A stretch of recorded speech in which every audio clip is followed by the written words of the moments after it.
HGUC Johnny Ridden Zaku 2. Hey, what's up again everybody? It's Robert184, 2Rs2B's gundam.tk, and you can see the black tri-stars and Shin Matsunaga. They've been waiting because wherever one is, well, you know, Johnny Ridden can't be far behind. It's been a long wait for their high mobility HGUCs, but now it's time to check them out and see what's different about them, and most importantly, just see how well they compare and how good they'd look out on display together.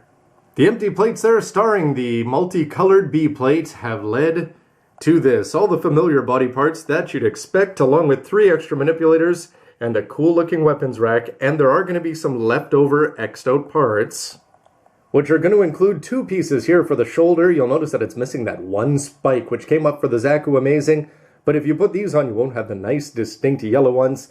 Here's his regular head if you wanted to make him not a commander, and you've got a regular V-fin, and these are going to be swapped off for some different colors.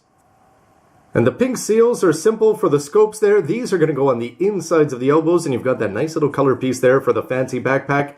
And you'll notice that I did put on some of these. I've got some 402s there, and the RB, and of course that white striping for the lower skirt.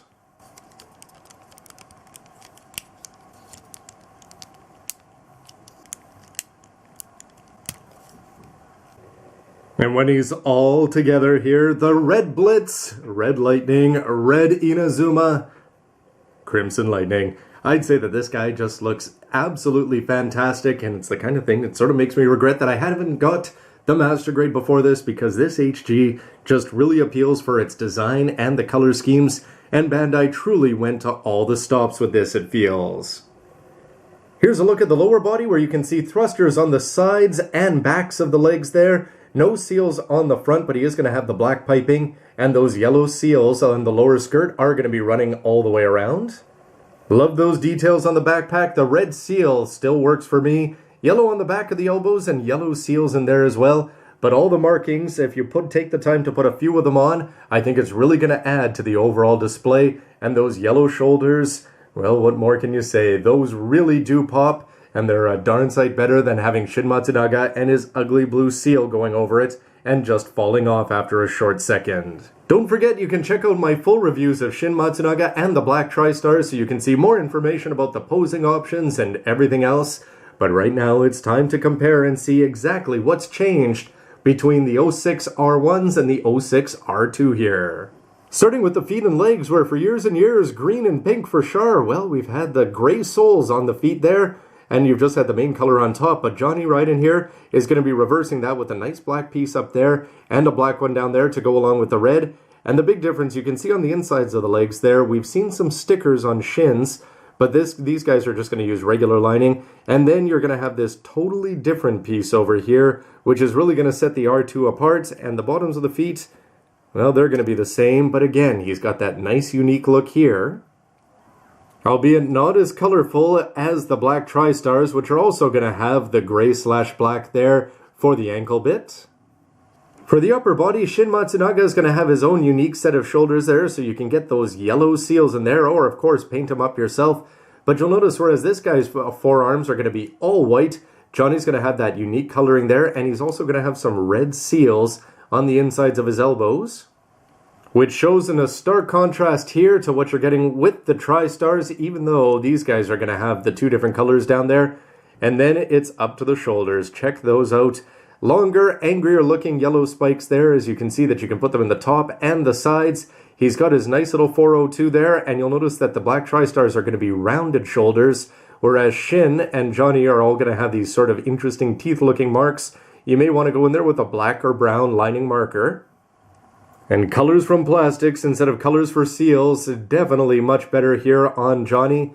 You can see that their V-fins are going to be exactly the same. The color of the piping is different, but Shin's going to have some gray there with white throughout, whereas Johnny's going to have that familiar black that we've already seen on the feet. For comparison's sake though, you can just see what a difference a decade makes here. With the old school Zaku 2, this is Char on the right, and the Crimson Lightning, Johnny Ridden, on the left. And you can see that he's just generally better proportioned, better formed. The head is going to be a lot squatter there, but I think it looks sharper. And all the differences that we're getting from the different colors of piping and the shoulders and the little bit of effort that you can that's required to put on those seals, I really think that this guy is going to be popping. And I'm such a fan of the MSV line that I had to get a second Zaku Amazing here to turn one into a Char Aznable type. Even though that this should be Char Red, I wanted to see how this was looking before deciding to make any changes.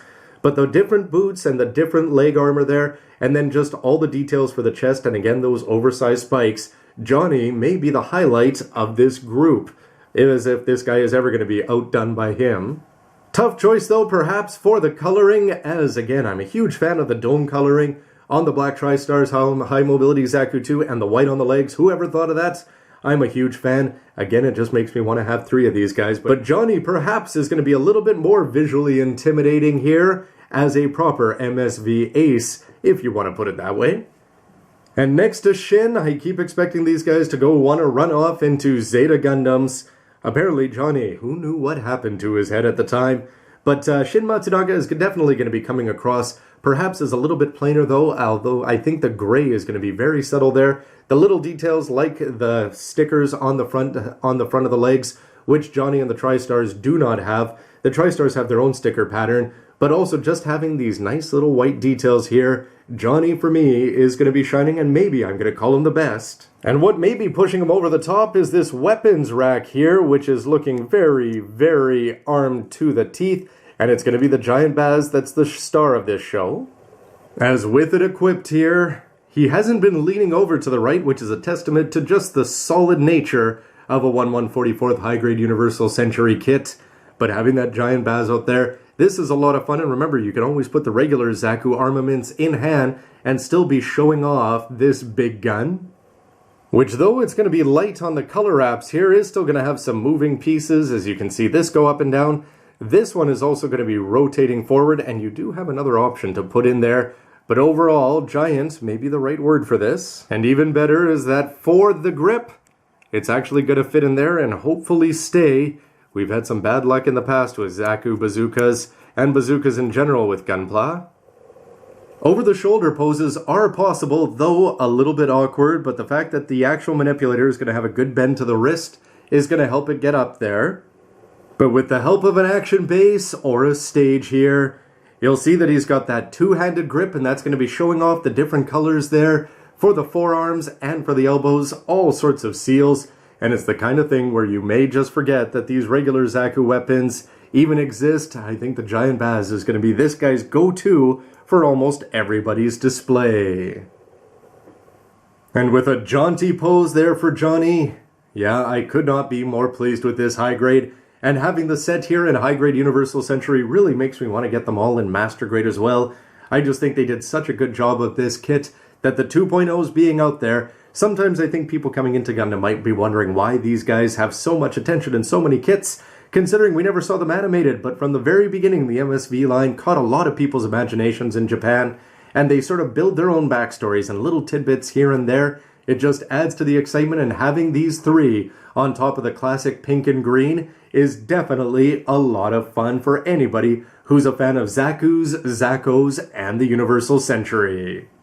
And if you want to go ahead and add Char in there, though Johnny may not like the spotlight being stolen, you can go and make even more of these. And you know that Bandai's got so many other Zakus that you could have a massive, reasonably priced 1/144th Zaku collection, Yuma Lightning, and more perhaps maybe on their way at some point in the future, perhaps premium online.